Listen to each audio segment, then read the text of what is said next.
Oh, exes. Oh, so fun. No, exes? Exes might be entirely irrelevant in some contexts. They seem to be most relevant when there are kids involved.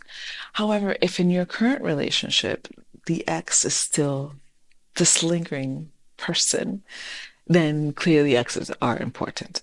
And I've identified the four ABCs, the ABCs for exes, because exes are they're actually always present, even if you don't have kids. You can usually just let them pass through you when you don't have kids.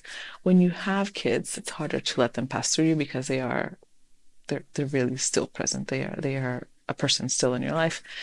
And in some cases, we don't let them pass through because of the dynamic that we still maintain with them, which doesn't have to be bad. But if it's affecting our current relationship, it might need a tweak or a change. This this capsule is meant to just call that out and to help you decide if you need a tweak or a change in the access department. So the ABCs for access, we have A for apathetic. This is a typical X that they want you to know they're around. They want you to know you're around, but they're just going to ignore everything that you need from them, whether it's paying child support, whether it's picking up the kids, whether it's just being at all helpful. They are the opposite of easy, but it just seems more hurtful because they they seem to not care, and that not caring just it hurts a great deal. So this is the A. B, best friend. This is the person that's still your best friend. And this is usually not a problem. However, if your new partner sees that as a problem, or they see that as a threat, or there aren't any clear delimitations, then it might feel as though that relationship hasn't ended its cycle, that there's still something there.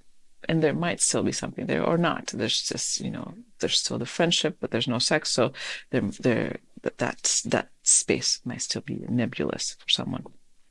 C, combative.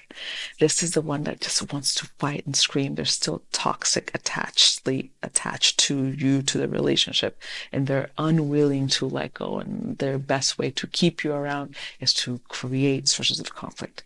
And then we have D, which is distant. It almost disappeared. I tend to lean to this as my approach with exes, in the sense of if you've been in my life, I will always be in your life if you want me to, but I will not necessarily be present in your life. I am distant. You will have to reach out in order for me to come back in for whatever need. The ABCs of exes. Where do you tend to fall into as an ex generally? And is there an ex, and it doesn't even have to be your most recent ex, is there an ex that's right now, you know, seems to be intruding in your current plot that you're trying to make with someone new? Things to consider. And also, what type of ex do you want to be? To let others fully move on to make their new stories. Just food for thought. What's the legacy that you want to leave behind? What's the brand that you want to leave behind? And creating clear parameters for your exes if necessary, and especially in your new relationships, to let your new partner know where the situation is.